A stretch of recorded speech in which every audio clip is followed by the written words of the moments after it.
Alright guys, welcome back to a special edition of The Playlist. I wanted to include Roger on this because he said he wanted in on it. Now this isn't his, but he's going to be on the next one.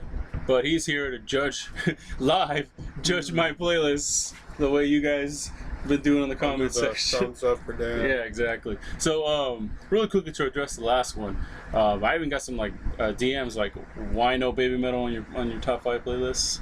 And a lot of people went to there was a lot of death threats. No, not that bad. Like they went at it in the comment section, well, they're not a real metal band, they're not a band, they're a alt metal band, this and that, whatever. It's like that had nothing to do with the reason why they didn't make it. Number one, it wasn't an all metal band. It was a playlist. It was a hard rock or a rock playlist. So that encompasses everything. And number two, they're like number 6. You know what I mean? They just didn't make my top 5. I just want to be as honest. With these, I just want to be as honest as possible, 100%.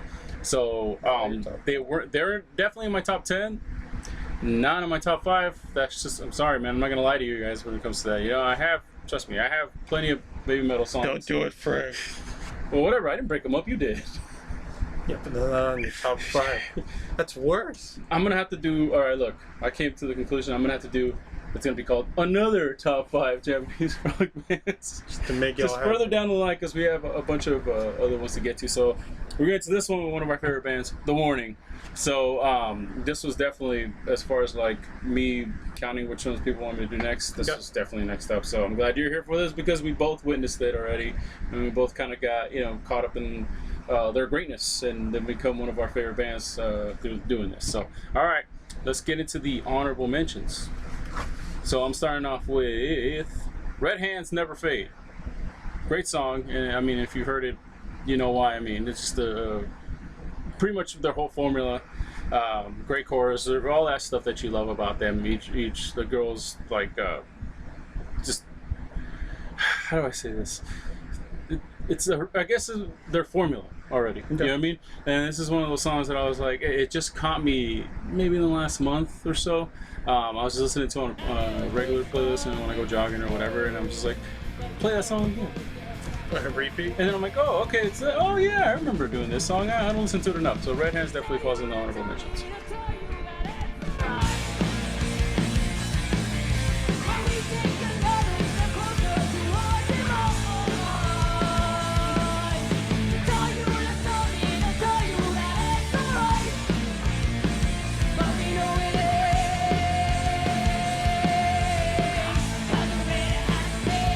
Alright, hope you guys enjoyed that. And the next honorable mention, The End. Stars Never Fade. I think that's something. Anyways, power ballad. I love me a power ballad. And right when I got up to, actually I was asking, like, do these girls have power ballads or something like that? And someone suggested it, so then I did it, and we did it, and I loved it. So power ballads are like one of my favorite things ever. I think this is as close to it as possible for them. Nice, slow, all doing their thing, and it's a great song. Here's a clip.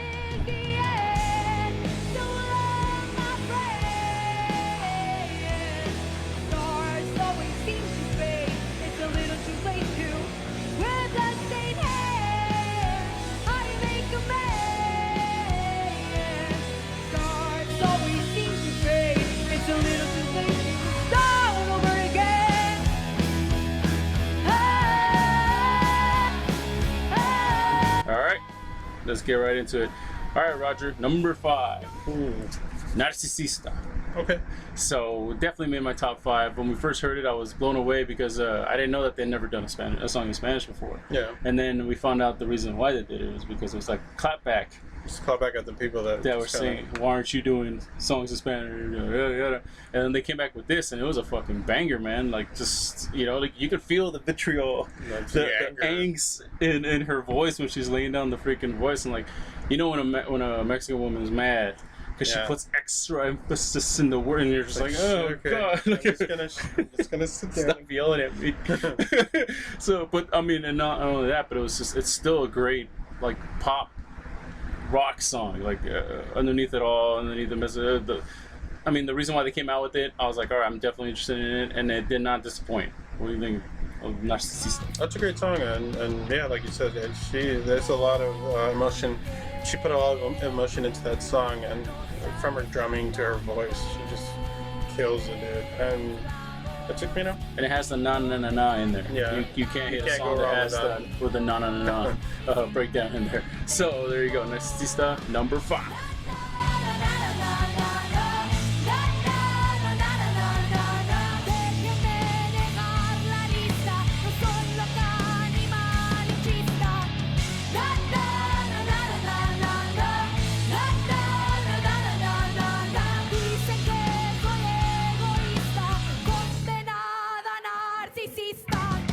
All right, number 4.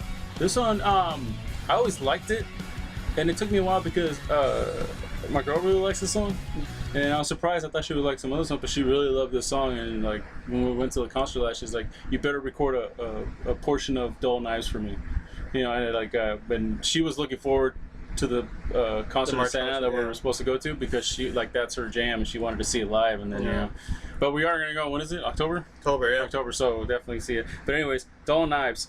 Love the proggy intro. Okay. That was just like a proggy, like a fucking Rush. Sorry, oh man, they're gonna get me for that one. Like a Sticks. Like a proggy, Rush kind of intro. Okay. Kind of thought I was like, what the hell is this? You know, like, and the pre-chorus too. But of course the catchy hook. You know, the voice is just when you hear it live too, even better live. Yeah, but it's got a modern sound that I really love, that I really dig. Like I said, like I always liked it initially, and now I love it because of how many times I've heard it. I'm like, okay, I love this song. And then now I was like, okay, it's definitely one of my favorite songs from this. When I did this playlist, or when I was writing it out, I'm like, it's got to go in there, or number one, I'm gonna get yelled at by the lady, and but you know, so to me, it's my number 4, and who knows, it might end up going higher because it started off as a okay, I like it, to now it's in my actual like top 5 playlist. The bass and drums, that rhythm connection in that song really stands out to me. Probably why I like it so damn much. So there you go, number 4, Dull Knives. Great song.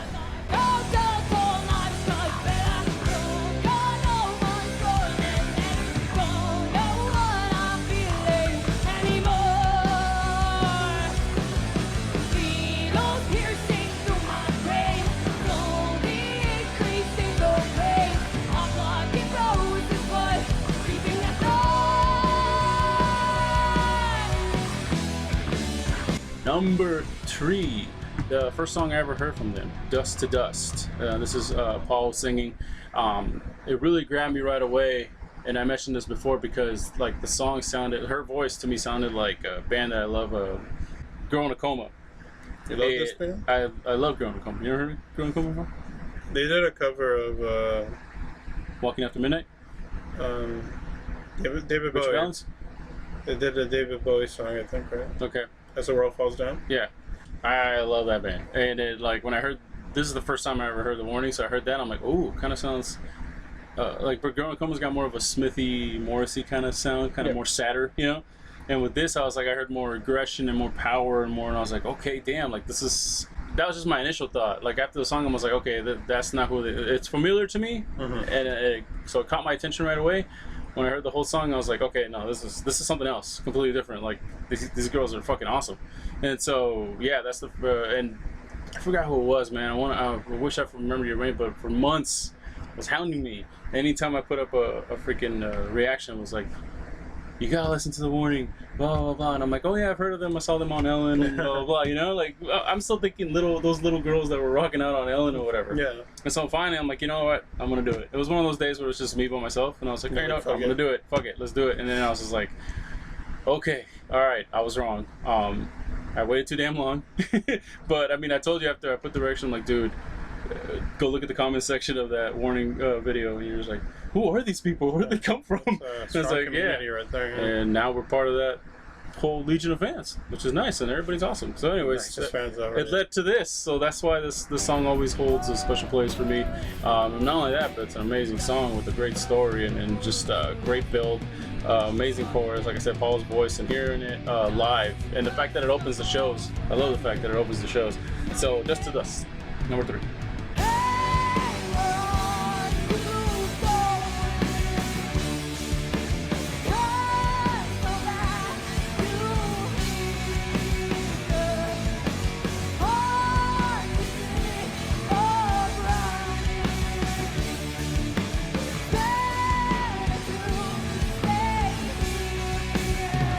number 2.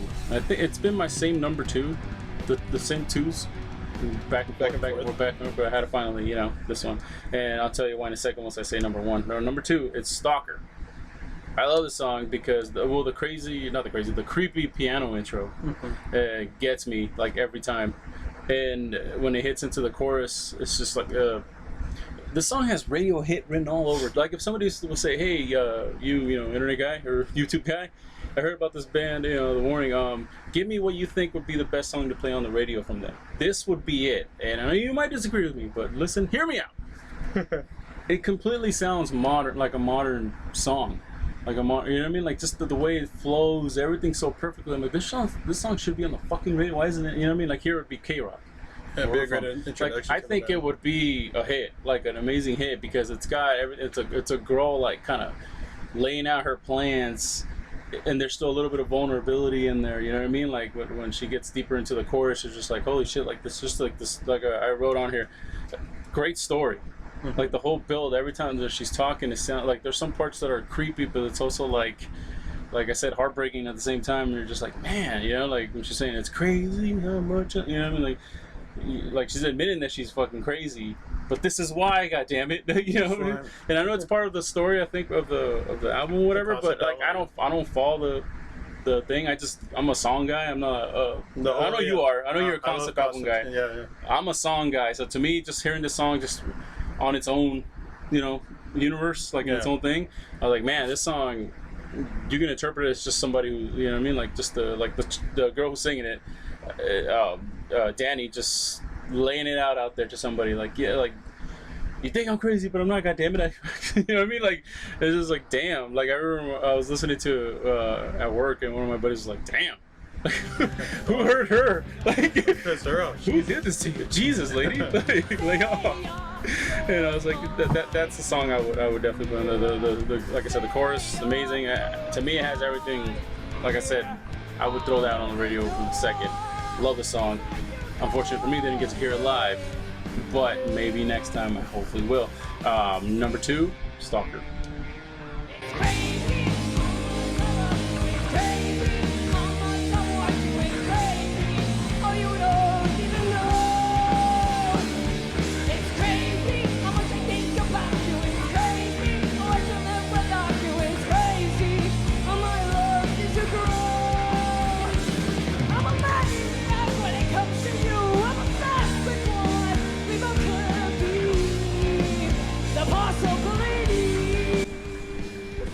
Alright, number 1. And I think people, if anybody's talked to me, they talk to me at the concerts or on here. Mandible is still my number 1 favorite song from these ladies. Just the opening, just the opening of the song, the opening intro, just kind of gives you that like 90s, but also like a modern kind of vibe into it. Like when I hear that intro, when I first heard that intro, I'm like, okay, I know what I'm getting into, and I'm gonna like it. And yeah, that's exactly what it was. Like I said, I wrote on here, it's a 90s vibe with a modern pop appeal. But what really, really did it for me was hearing it live. And like, I was waiting, and then finally they hit me with it. Yeah. And I was just like, all right. I fucking sold it. There was nobody there, dude. It was just me. And I was listening to this, and I was like, all right, finally get to hear. Yeah. And fucking A, man, she nailed it. Danny's like voice, like I said, that night she was fucking nailing it. But on this song in particular, I think it's just because I wanted her, like I almost willed it. You know what I mean? Like it just sounded fucking awesome. At you. This is for you, asshole. I know what you want. I heard you yelling. Okay. You're yelling the whole fucking show. I'm not playing Stalker, but I will do Unamendable for you. But yeah, dude, like hearing it live, like I said, like I just zoned out, and it was just me hearing it. I was able, like everything just sounded so crisp and so great. Like the bass and the drums always sound amazing, man. She's just, Paula's just a fucking beast. She's a phenom. Just, you know what I mean? That's gonna be great in like 5 years. Like amazing. She already is, but I mean, she's gonna hit that level soon. But Danny, to me, is just like I said, like from the beginning to now, like to see how she takes the helm of that band, like, older sister, plus she's the front person, the main voice, the guitarist, like playing licks while she's singing amazingly. Like, dude, you gotta give it up. Like, she's putting in work, and I got to see it live, and I got to see my favorite song live. I'm like, okay, this is my song. This is my favorite song from them.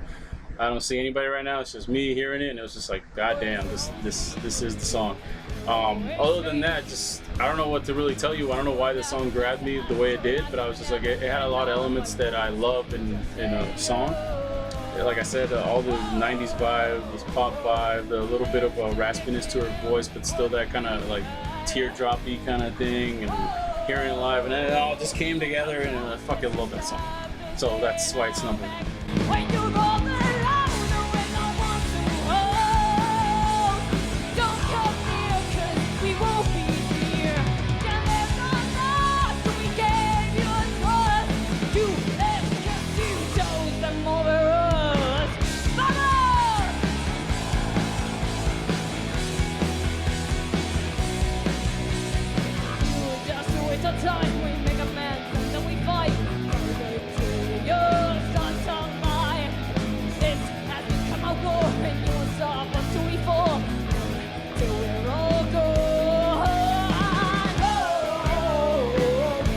What's crazy about this band is they haven't even reached their peak. Right? I know.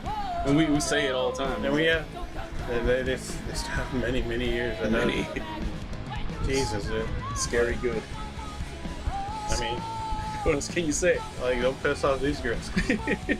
Like, next album is gonna be about you, asshole. yeah, their full potential. I can't wait to. I know I'm gonna be blown away every single time they come out with new stuff. Yeah. It's So only getting better.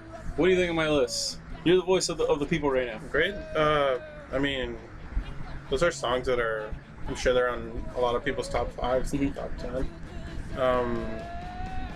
Some of the songs you hold very dear to. That's why they're very subjective sometimes, because they hit you a certain way. You're at a certain time and place in your life, and a song just hits you a certain way. So sometimes, lists are super personal. So, to the people, don't get mad. It's the way how a song hits you at a certain time, and that's what I love about music. It's very personal to a lot of people. So. And then the reason why I do these lists is because I like seeing other people's, like when we do, like when I did the top 5 bands, there's some bands in there I completely forgot about. There's some bands in there that I was just like, oh yeah, I've heard of them, but I haven't actually heard them. I'm gonna have to, I wrote it down, and then everybody was kind of doing that with each other, like, oh yeah, how did I forget about this one? Oh yeah, like that's what I love about it. And it's like, all right, cool. It's like a lazy way to do research. Like, what do people like? Show Knife. I forgot about them. Or something like that. Or if it creates a discussion, that'd be even better. Discussion, not arguments. No argument. Just a discussion. And really, you can't go wrong. Like, when people talk about this band, like, oh, I love this song. Like, when we're talking to people live, like, oh, I hope they do this song. But if they don't, whatever, because I just wanted to see them. I just want, Like, it's one of those bands where everybody kind of it's like a universal thing. Loves 99% of the songs, maybe even more. 100%. They can do no wrong. Yeah. So, at the end of the day, there's a lot of future still for this. If I have any requests for anything I can ask of them, because they're very interactive with their fans, which is another great thing, through their Patreon, and the fans are fucking crazy. In a good way. No, I mean, that's what I'm trying to say. That like they're crazy devoted, and in a good way. Like I said, everybody was positive, no negative anything when we went to the concert, and that was the best vibe. Coming from the vibe we were used to that, it's just like, wow, this is nice. Everybody be cool and whatever. If there's anything I could ask of them, I would just ask for a cover, a Danzig cover. Holy shit! What song? Soul on Fire. I was listening to that on the way home after getting breakfast, and I was just like, it played, and I was like, imagine, because I was still kind of working on the list when I was waiting for my food. Oh my god! And then so I was driving out, and I was like, dude, imagine like Paul hitting the drums like Chuck. We always compare it to Chuck Biscuits, so I was just like, what a perfect way. And then to hear Danny do like a Danzig style song, kind of, in her own way. I don't know. That's just to me. Or their version of Sistina. Ooh. Or anything from that era. Or blood. Blood. So let's end it with this. On this one, what's your top 5? Obviously. What do you think about my comment section, or in the comment section? Let me know what you think about my top 5 nicely. And what would you love to hear them cover? Yeah, because they started off as a cover band. That's what I would love to hear them cover. Soul on Fire by Danzig. Anything you want to throw out there? Yeah, 69s. Danzig cover? Danzig we cover. want Danzig. You want Danzig covers, yeah. So let us know what you guys would want to see them cover. Like I said, let us know what you think about the list and all that. And thank you guys for all the positive reactions to these. The first two that I have laid down have exceeded what I thought that we were going to do. So that's awesome. So hopefully, what's up to the Warning Army? We'll see you guys at the concert if you're going to the Santa Ana one. We'll see you there. You guys are. And yeah, like I said, let us know what you think of the list. What's your playlist? And what should I do next for playlists? We're getting a lot. We're getting what's your top 5 metal? No, fuck, dude. That's gonna be. But the next one has to be both of ours. We both have to have one. Okay. So I'm getting metal. What's your top 5? Like hip hop. What's your top punk rock? And I was just like, God damn, I'm gonna have to like. What's the top 5 baby metal songs? What's the top 5? You know, like all this Duran Gray songs. I'm like, fuck, dude. Ugh. I'm getting tired. Just like, you know what I mean? Like the band-maid one was brutal. And the Japanese one was brutal too. This one was fun. Like this one, I didn't feel like I felt solid right away. Like I was like, oh, I like this top 5. This is definitely my, you know. Yeah. The other ones, I was like, oh, I can move this around, I can move that around, but no, I wouldn't be true. What are they gonna think of this? Yeah, exactly. I'm gonna with this. So top 10. Fuck yeah. So I know it might turn. Well, depending on how, you know, popular this segment for us gets. We might have to do a top 10. And essentially, if it's both of us doing it, it kind of is. Okay. So, all right, let us know what should we do next for the top 5 playlists. And we'll catch you guys later. Don't forget to subscribe and like notifications, Instagrams, Twitters, Teespring Shop. And we'll see you guys later. Peace. Hi, fucking yeah!